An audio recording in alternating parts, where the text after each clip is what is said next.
esimene esineja kohe varsti lavale tulemas. Tema on mees, kes vajab pikka sissejuhatust. Suisa nii pikka, et ta on kirjutanud oma 3 raamatust esimese enda kohta juba valmis. Inimesed saavad seda lugeda. Mina olen olnud heas mõttes armunud temasse juba 20 aastat, kui ma kutsusin teda esimest korda. Tegelikult ma ei kutsunud teda, ma kutsusin Vain ja partnereid oma ettevõtte tiime koolitama.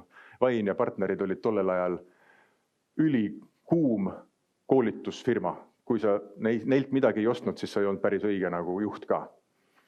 Ja ma olin ise Peep Vainu koolitustel käinud ja Peep Vain alati ise müüs oma müügitrepis nagu sulle alati oma järgmist koolitust ka. Ja see oli siis tiimide koolitus.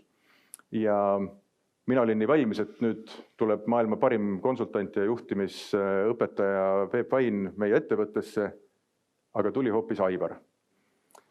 Ja kui ma sellest šokist üle sain ja nägin, kuidas ta töötab, kui palju neid teadmisi on, kuhu ta selle meeskonna nii lihtsate vahenditega võib viia, siis sealt alates ma olen su andunud fänn.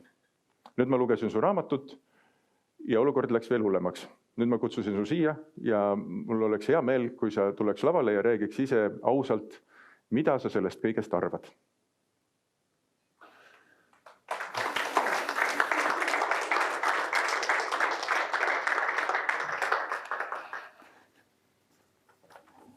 No nii, 1, 2, 3. Ma tänan loomulikult selle furoorika sissejuhatuse eest. Et mul on neid arvamusi igasuguseid. Täna ilmselt siin sobituvad konteksti need, mis räägivad siis inimese arengust ja suhetest. Ja ma alustan ühe looga oma lapsepõlvest. Ma olen maapoiss, üles kasvanud talus Hiiumaal Hausmaa külas. Ja see oli, ma arvan, paar suve enne kooli minemist. Ma leidsin metsast linnupoja. Ja vaatasin teda seal sambla sees ja nägin ka üleval pesa ja mõtlesin, et see on nii äge, et ma sain omale linnu. Ma olen mere ääres üles kasvanud, igal hommikul jooksin mere ääre läbi ja korjasin nasvärgi ülesse ja see kõik oli minu. Nüüd leidsin ma sügavalt metsa seest linnupoja ja loomulikult sain ma aru, et see on minu.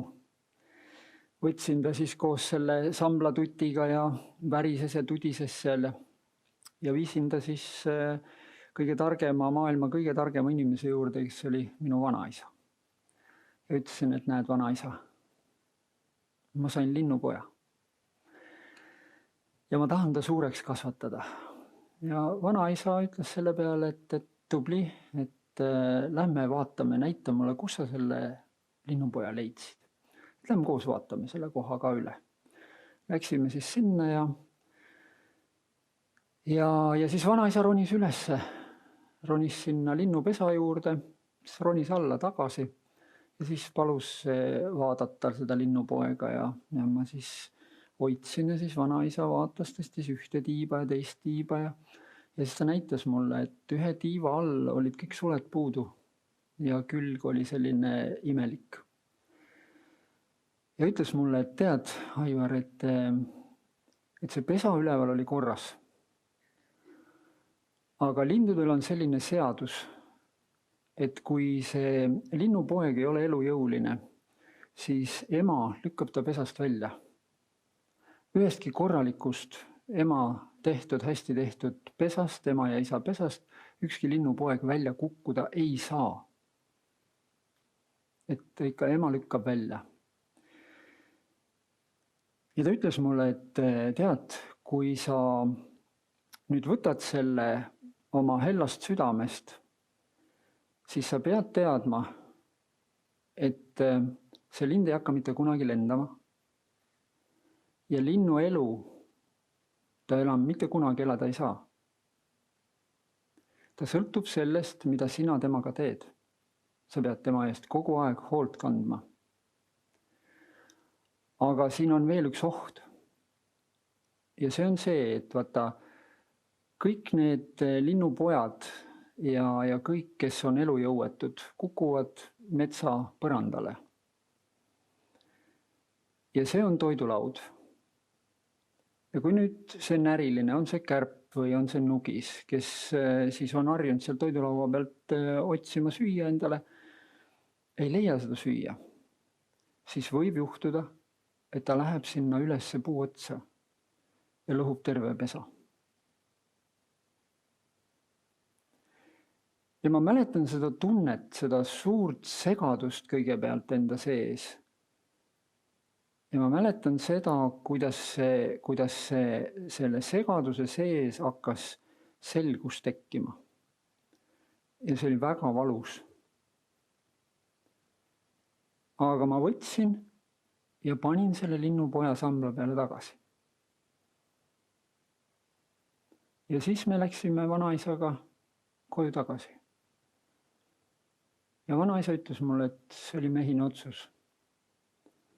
Ja kui ta vanaemale rääkis, mis toimunud oli vahepeal, siis vanaema ütles mulle, et Aivar, sa tegid Jumalale meelepärase otsuse. Noh, mul oli Jumalast oma arusaamine toona. Ma imetlesin lihtsalt, ma sain aru, küsisin vanaema käest, et kuidas siis nüüd Jumal teab, et kelle tee otsas on ja nii edasi. Ta ütles, et Jumal teab kõike, sest Jumal on kõik loonud. Ja siis ma mõtlesin oma parima sõbra naabri Liisa peale, kes oli must 70 aastat vanem, kellega me karjas käisime. Ta jõi liitri viina päevas. Õige vale jutt, pudeli viina päevas. Ja tema teadis ka kõike. Ja see tekitas minus küsimuse vanaemale, et kas Jumal ka joob viina. Ja vanaema ütles, et ei, et talle piisab sellest, et Liisa joob. Ja Liisa käest ma küsisin, miks ta joob. Siis Liisa ütles mulle, et ta teab liiga palju. Ja ma sain toona aru, et teadmistel on ka oma pahupool. Alles aastaid hiljem sain ma aru, et ta mitte küsimus ei ole teadmiste hulgas, vaid küsimus on selles, et ta teadis midagi, mida ta ei tahtnud teada. Need suhted oma vanaisaga, oma parima sõbraga, need rajasid aluse minu maailmapildile. Ja tänaseks olen ma aru saanud, et maailmas ei ole mitte midagi tähtsamat kui suhted. Sest need ongi meie arengu mõõdupuu.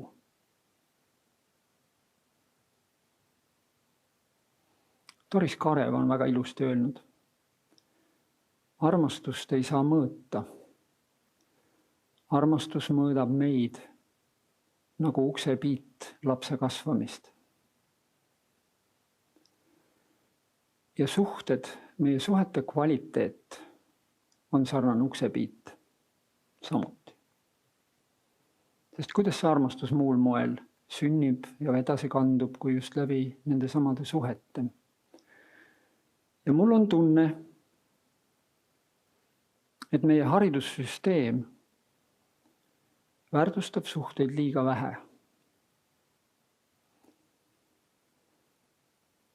Ma olen seda teadvustanud enda jaoks paarkümmend aastat viimast. Võib-olla isegi natuke rohkem, pisut enne, kui me Palboga tuttavaks saime. Ja sealt alates ma olen mõistnud, et iga suhe, mida ma loon, iga suhtlemine on vääramatu protsess.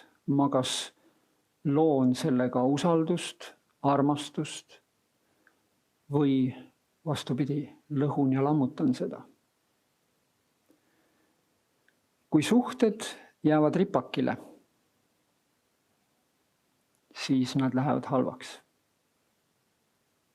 Suhe vajab suhtlemist. Ja seepärast on väga oluline, et me hoolitseksime kogu aeg oma suhete eest. Sakslastel on vanasõna, kui aednik magab, siis kõlvab kurat umbrohtu. Ja oma suhete aednikuna on meil vaja kogu aeg olla teadlik ja teadvel. Ja kui me nüüd vaatame lapse arengut esimesed 21 aastat. Mulle meeldib Bernard Livegoodi käsitlus inimese arengutsüklitest.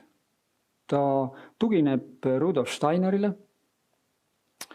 ja siis vaatleb seda just sellisteks, need 7-aastased tsüklid ei ole sellised kuupäeva pealt. Need võivad olla nihkes kuude, nädalatega, teinekord natuke rohkemgi nihkes. Me teame, eks ju, et see puberteet kui selline näiteks on täna juba nihkunud ka sinna, et selline eelpuberteet on äratuntav mitte enam 14, vaid ta on 11 ja ta võib venida lõpmatult pikaks. Ometi esimesed 3 tsüklit siis vanus 0 kuni 7, mis siis päädib kriisiga, mille nimi võiks olla hambumus, kus tekib see kooliküpsus, tekib uue kvaliteediga suhete loomise küpsus. Selles esimeses 7 aastas on väga oluline, et laps suhestuks läbi oma vanemate ja läbi oma kasvatajate maailmaga, mõistmaks, et maailm on õiglane.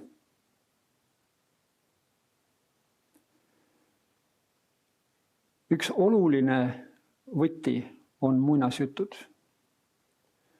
Ja kindlasti olete teiegi mitmeid kordi mõelnud kunagi nende muinasjuttude peale, et mis pagana päralt nad nii rämedalt teinekord lõppevad seal kõht lõhki, kivid sisse ja kaevu unt nii edasi. Aga see on õigluse lugu. Lapsed teatud vanuses mõtlevad piltides ja loovad ja kujundavad oma arusaamad piltides. Ja need pildid on midagi hoopis teist kui see, mida meie oma täiskasvanu ajus konstrueerime. Ja see on see, kuidas läbi nende muinasjuttude aastasadu ja tuhandeid tegelikult on siis lapsed omandanud arusaama, et maailm on õiglane. Maailm on hea.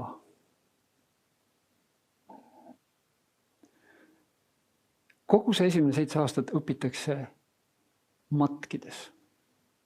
Kõik need inimesed, kes ümbritsevad seda väikest last, kõiki neid inimesi järgib see pisike laps ja rajab oma alateadliku vundamendi. Nendest kividest ehitatakse, nende kivide peale ehitatakse terve elu. Järgmine 7 aastat on see aeg, kus maailm peaks olema ilus. Ja see ilu sünnib ja tuleb selle lapse ja kujuneva noore juurde taas läbi suhete ja seekord läbi autoriteetsete suhete. Ja kui lapsevanemal ja kasvatajatel ei ole aimu lapse eakohastest vajadustest ja võimekust suhelda, neid suhteid luua, isiklikke usalduslikke suhteid luua ja hoida, siis on oluline teada, et selle 7-aastaku lõpuperioodil jagab laps maailma 2. Iidoliteks ja idiootideks. Ja siis võib olla suur sügav üllatus, eks ju, kui sa ühel hetkel avastad, et sa oled ühes grupeeringus, kuhu sa tegelikult ei arva, et sa peaksid kuuluma. Aga see on lapse hinnang meie võimele luua ja hoida suhteid. Ja see on äratuskell. Puberteet ei ole lihtsalt, punkt 1, ta pole haigus. Ta on väga oluline kriis. ja kõikide arenguastmete vahel on olemas oluline kriis. Sest kriis ongi see koht, kus luuakse uus kvaliteet. Idamaade kontekstis kriis, hiina keeles kriis on wei qi ja see on 2 hieroglüüfi gruppi, millest esimene on wei, mis tähendab ohtu ja hirmu, ja qi, mis tähendab vahedat mõtet, saladust ja pöördepunkti.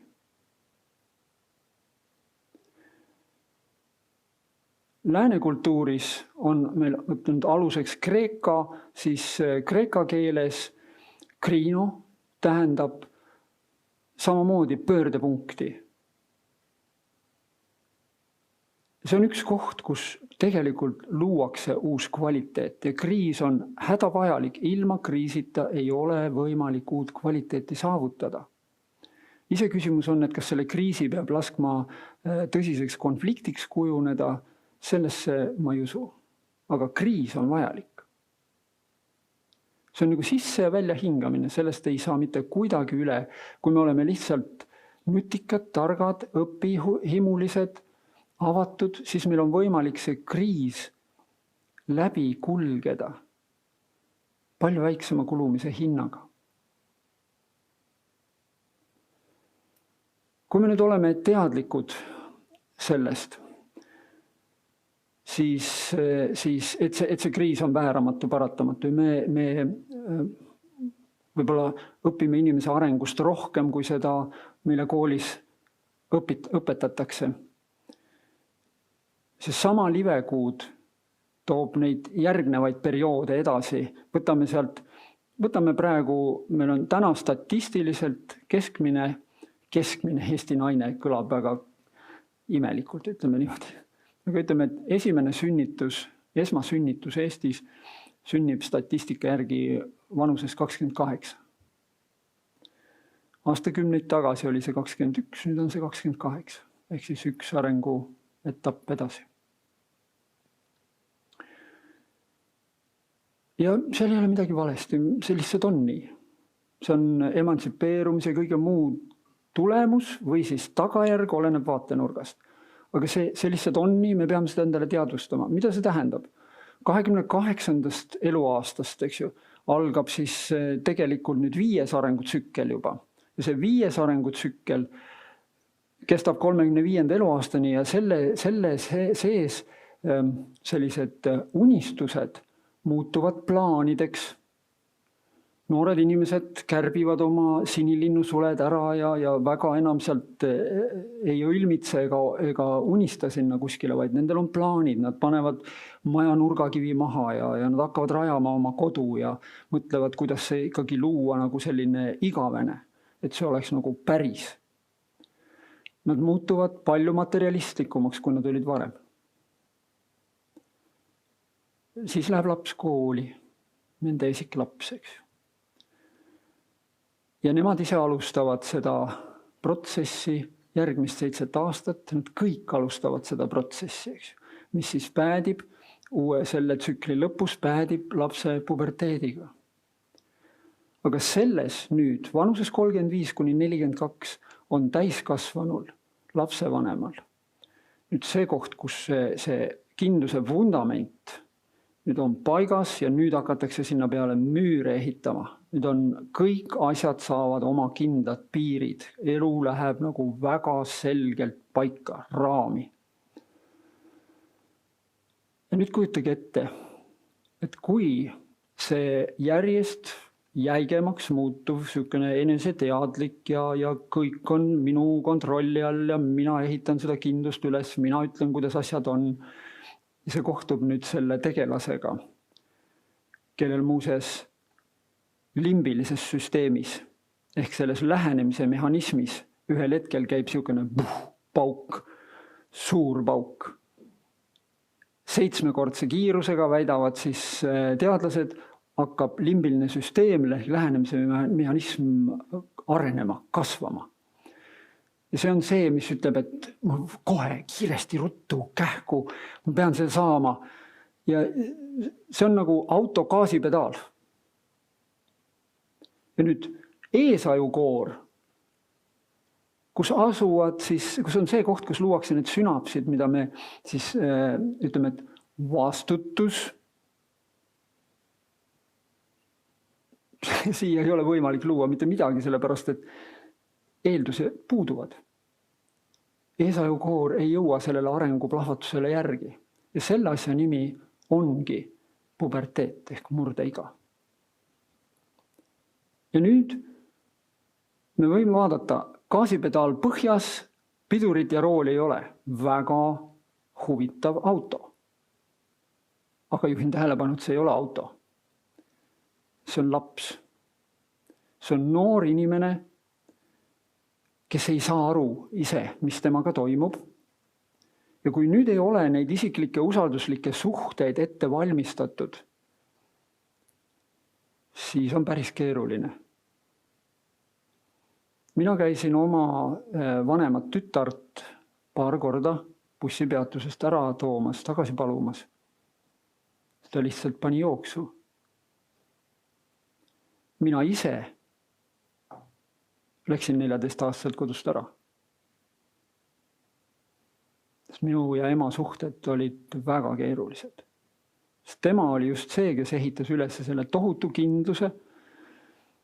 Ja need väga selged kindluse ehitajad ühel hetkel saavadki aru, et nad on valmistanud selle kindluse selleks, et kui väljast tuleb mingi rünnak, et siis see kindlus peab vastu.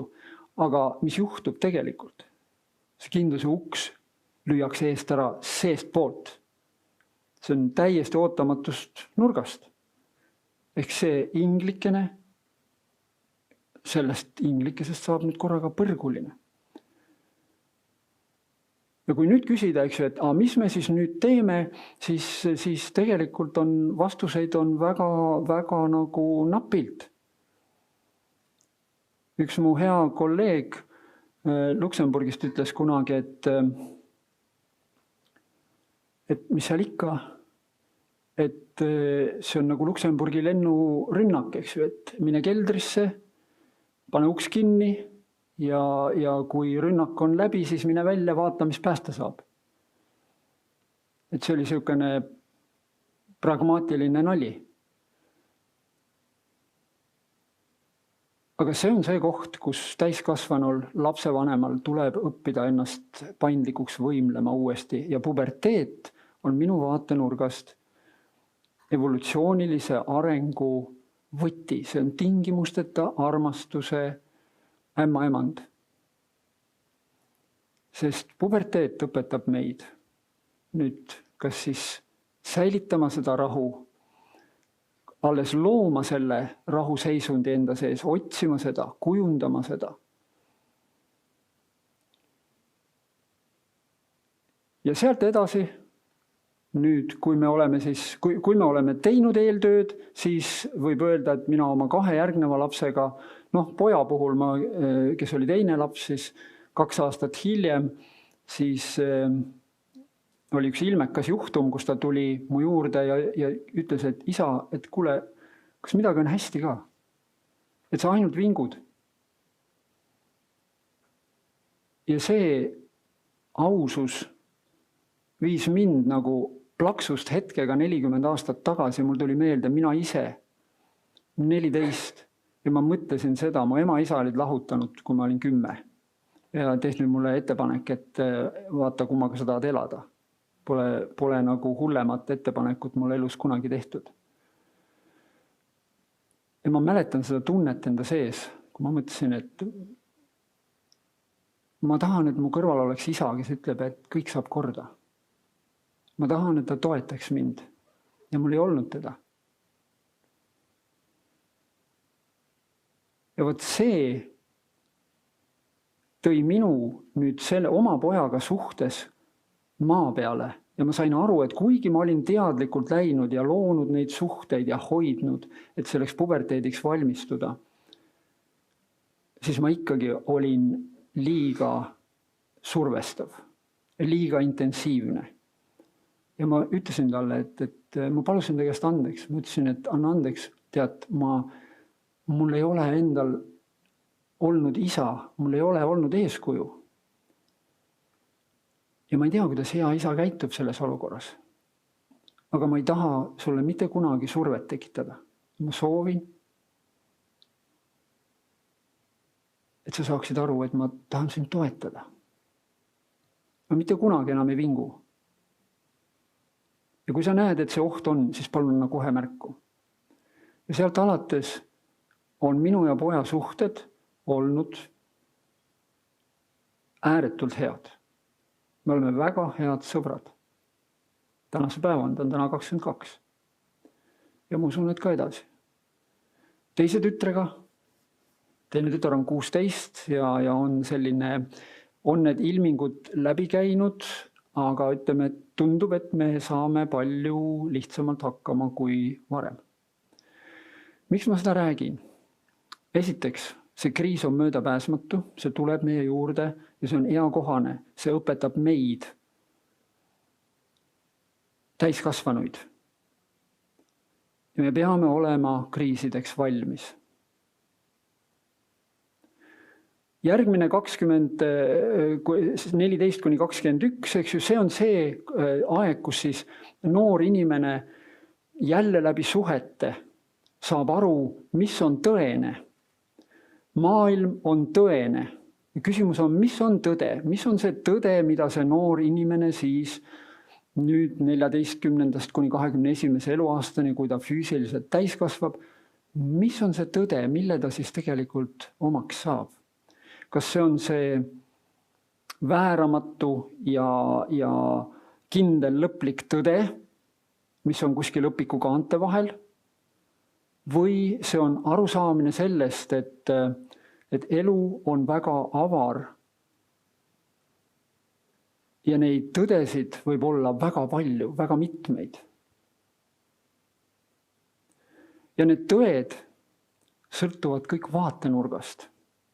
Ja need vaatenurgad kujunevad läbi suhete. Ja ma tahan teile lihtsalt ilmestuseks näidata, võtsin nüüd küll oma pliiatsid sinna, aga ma toon need varsti ära. Ma joonistan teile siia kujundid, mida te kõik olete näinud ja teate väga täpselt, mis need on.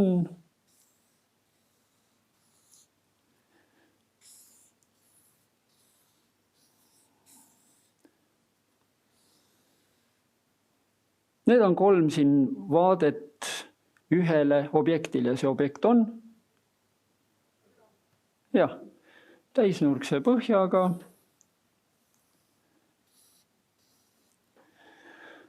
Täisnurkse põhjaga püramiid. Nii, nüüd on meil siin 4 vaadet täisnurkse põhjaga püramiidile. Ja me teadvustame, me saame sellest kõik aru, me teame seda. Küsimus on, kui palju me tegelikult seda teadmist oma praktilises elus rakendame. Ja ma toon teile lihtsalt, paneme siia võrdluseks külge, ütleme, see on islam, see on ristiusk, see on materialism ehk ateism ja see on näiteks taoism. Need siin panevad pommivöö ümber ja lähevad siia õue peale, lasevad ennast õhku koos nende ümbrikutega. Siis istuvad ümbrikud tanki, sõidavad siia kolmnurkade õue peale ja tapavad maha kõik, kes ette jäävad. Miks nad teevad seda?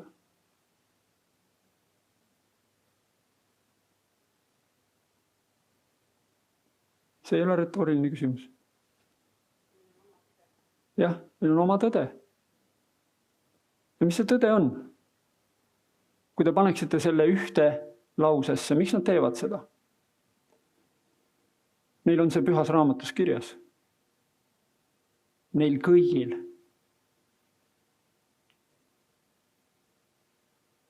On olemas ainult üks Jumal. Kujutage ette, neil on kõigil õigus. Omast vaatenurgast. Nad näevad seda sama Jumalat, ainult erineva vaatenurga alt. Aga nad ei teadvusta seda, kui me paluksime neil astuda üks väike kraadikene kõrvale ja vaadata seda objekti, saada aru, et see ei ole tasapinnaline, see on ruumiline, siis võiks olukord muutuda. Aga võib juhtuda, et nad on fundamentalistid, mis tähendab, nad on jalgupidi betooni sees kinni, nad on vundamendi sees kinni, nad ei saa ennast sinna ega tänna kallutada. Neil on nagu lapsest peale räägitud sellest, et on üks kindel tõde. Ja see on probleem. See on see, mis vormib ja kujundab meie maailma. Mõtlemiseks saab kasutada ainult seda, mis on mälus.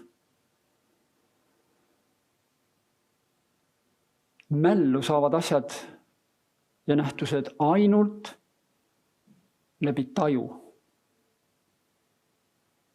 Taju määrab ära vaatenurk. Palun.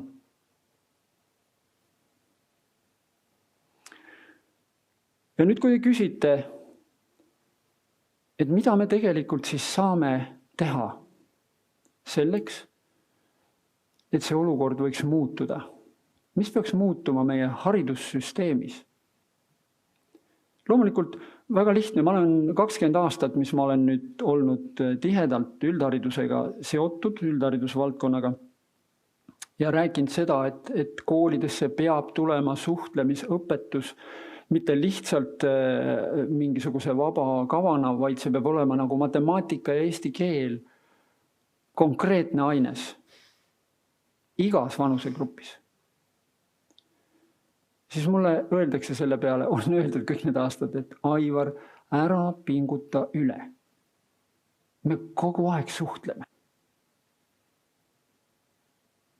Me teeme seda igas tunnis. Ja kui me teeme seda igas tunnis, siis võib juhtuda, et me ei tee seda kusagil.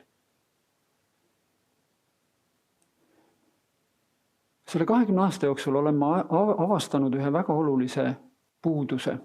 Ja mitte ainult meie koolis, vaid praktiliselt kõikides koolides, kõikides riikides, kus ma olen käinud. Mul on üks ühiskondlik amet, see on Euroopa Lastevanemate Liidu asepresident hariduse valdkonnas ja ma külastan igal aastal vähemalt 2 Euroopa riiki ja õpin nende haridussüsteemi lähemalt tundma. Ja ma võin teile kinnitada, et see on sama probleem on kõikides riikides olemas. Niinimetatud tavakoolis on elu üles ehitatud majanduse printsiibil. Optimeerites suhteid. Ja valdavalt on see frontaalõpe, kus õpetaja seisab siis one who knows, those who don't knows. Üks, kes teab, räägib neile, kes ei tea. Ja siis, mis siis järgmine protsessi osa on? Need, kes teada said, kordavad nüüd. Ja kes täpsemalt kordab, saab parema hinde. Ja need, kes eksivad, saavad karistatud.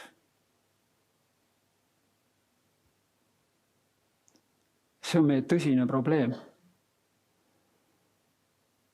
Selle probleemil on oma nagu veel sügav juur ja see juur seisneb selles, et vaadake, isiklik usalduslik suhe, mis peaks tekkima igal lapsel, kes tuleb kooli, peaks tekkima õpetajaga. See isiklik usalduslik suhe on vajalik selleks, et see laps saaks aru, et maailm on ilus, maailm on õiglane. See kõik peegeldub selles inimeses siin, eks ju. Ta on minu jaoks autoriteet. Ja kui sellel inimesel ei ole sinu jaoks aega, et luua ja hoida seda isiklikku usalduslikku, siis see kõik muutub illusiooniks. Siis ei ole võimalik aru saada selle lapse andest. Ei ole võimalik seda annet kujundada võimeks koos lapsevanemaga. Ja selle lapsel jääb edu kogemus saavutamata ja tema õpihuvi langeb, kukub kolinal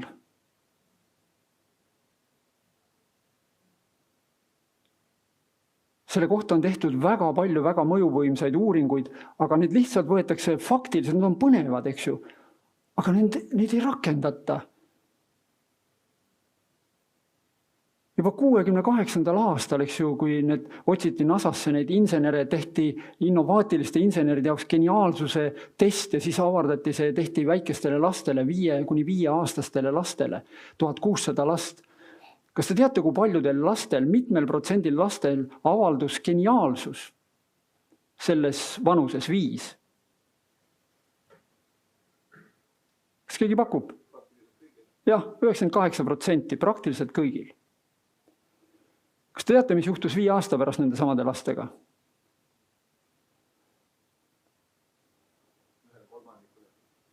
Jah, ja veel edasi 5 aastat, oli see 12. Ja siis võeti 25-ndal 25 ja pluss võeti suurem üle 130 000 inimest siis vanuses 25 pluss.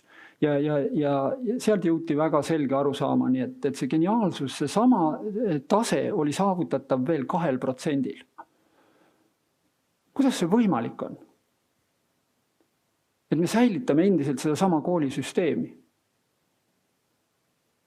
Et me ei vii oma kõiki lapsi metsa juba. Meil siin Eesti riigis oleks ju tegelikult seda suhteliselt lihtne teha. Meil on mets olemas veel, kuhu viia lapsed, on ju. Ja meil on mehed, kes on nagu valmis seda tegema. Ja meil on naised, kes on sellega nõus ja kes on võimelised nagu aitama ja ette valmistama seda kõike. Ja selles mõttes, kui ma esimest korda kuulsin Palbo käest seda ideed, see on tõeliselt geniaalne. See, mis te teete, on tõeliselt geniaalne. See kvalifitseerub sinna sellesse protsenti, geniaalsuse protsenti. Ma võiks öelda, et siia saali kuulujad kuuluvad sinna sellesse 2%, eks ju. Sest te olete aru saanud, mis on geniaalne. Võib-olla te ei ole seda aru saanud. Ma siis ikkagi ütlen teile. Ja nüüd, kui me mõtleme, eks ju, et ma ei ole tulnud siia selleks, et halada, eks. Ja kirjeldada, öelda teile seda, et see süsteem on pekkis omadega. Ma olen seda jutustanud ja rääkinud pikki aastaid ja selle tagajärg on see, et ega mind ei ole võetud tõsiselt. Mõned aastad tagasi ma loobusin sellest ülikonnast. Panin endale vähe heledama ülikonna selga. Matuse ülikonna panin kõrvale. Sest ma sain aru, et ongi elu käibki läbi kriiside. Ja me oleme sügavas kriisis. Maailm on puberteedis täna. Terve maailm on puberteedis. Röövkapitalism on ilmekas näide, eks ju, saada kohe praegu kiiresti. Ja need inimesed, me ei saa neid süüdistada, nad on nagu invaliidid. Neil lihtsalt puudub see ajus see koht, kus vastutuse jaoks tekiks nagu seosed. Mis siis, et nad on täiskasvanud? Mis siis, et neil on miljardid või triljonid? Nad on invaliidid, nad on täpselt samas seisus nagu see ühe jalaga mees, eks ju, kes trammi pidurdades kukkus sulle otsa. Sa ei lähe teda sõimama, sa aitad ta püsti, klopid ta puhtaks ja paned ta istuma. Sest seda teeb tingimusteta armastus. Ta ei saa sinna midagi parata, et ta sulle otsa kukkus. Ja samamoodi ei saa sinna midagi parata, et osa inimesi tänase päevani jahib raha ja juhib haridussüsteemi Exceli tabeliga. Aga nagu näete, sellest hoolimata on võimalik luua klapp, sellest hoolimata on võimalik teha väga imelisi asju. Ma olen aastate jooksul käinud Eestimaal üle 500 kooli ja mõnes 10 korda. Ja ma võin teile öelda, et Eestimaal on imelisi koole, imelisi kooli kogukondi. Aga ma olen selle 20 aasta jooksul näinud, kuidas nad on aeg-ajalt tippus ja siis tulevad koolinal alla sinna kuskile. Ja loomulikult ütleme, et siuksed juba tugevad kogukonnad ei käi neid niimoodi, vaid nad käivad seal selliste jonksudena kuskil seal üleval oma tasemel.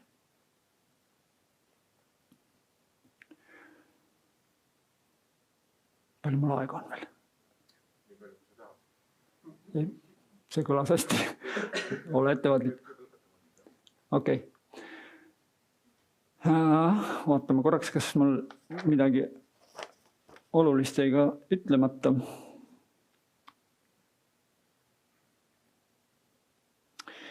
Jah. Ma tooksin sisse ühe mõiste veel. Süsteemi eneseteadlikkus. See on ühe minu õpetaja Otto Scharmeri Massachusettsi tehnoloogia instituudist tema mõiste ja see tähendab seda, et kujutage ette jäämäge. Okei, mis te siin kujutate? Joonistame jäämäe. Teeme siit ühe kiire jäämäe.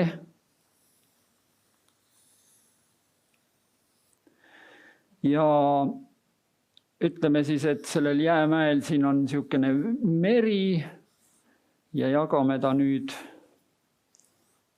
sellisel moel ära. Siin on natukene, okei, paneme niimoodi. Siis siin on viga.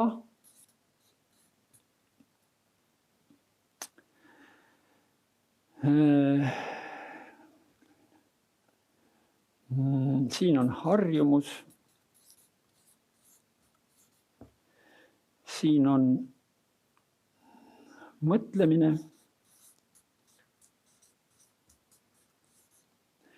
Ja siin on eneseteostus.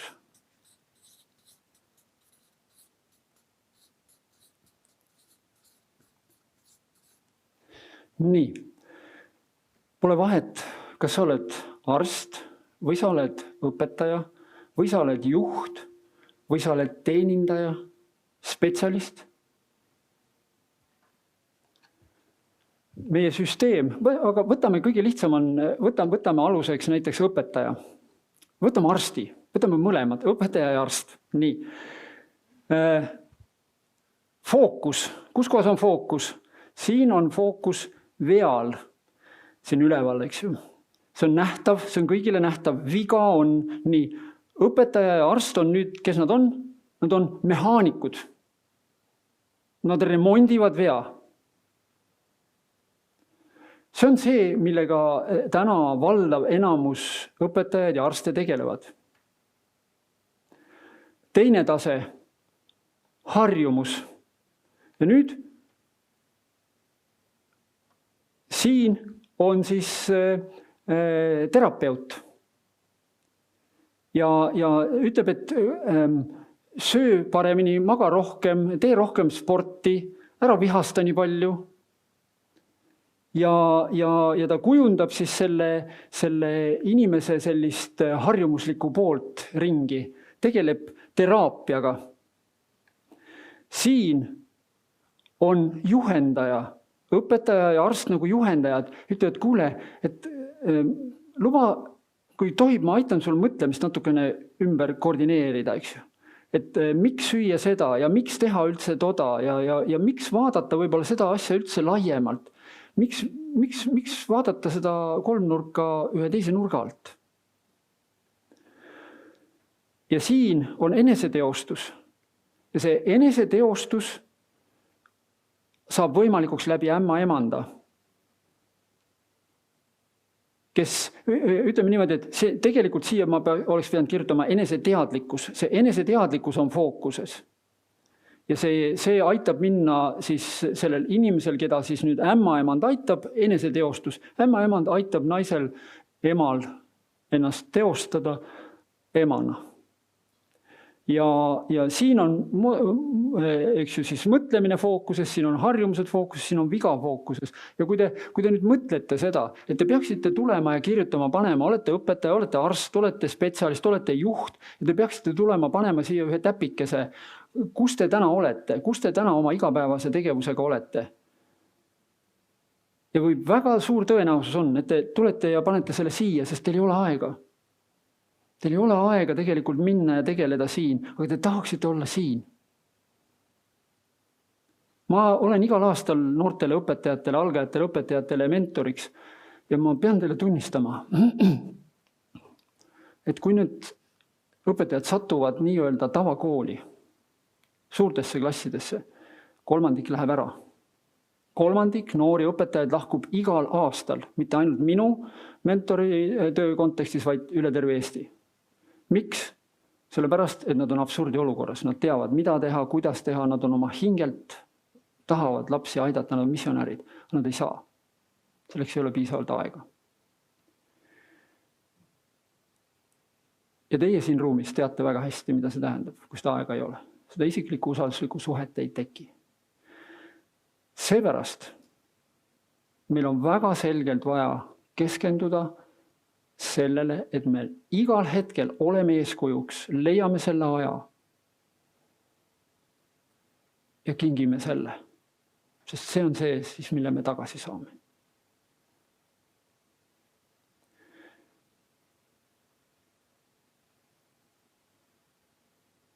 Külva seda, mida sa soovid lõigata. Sellega ma lõpetaksin.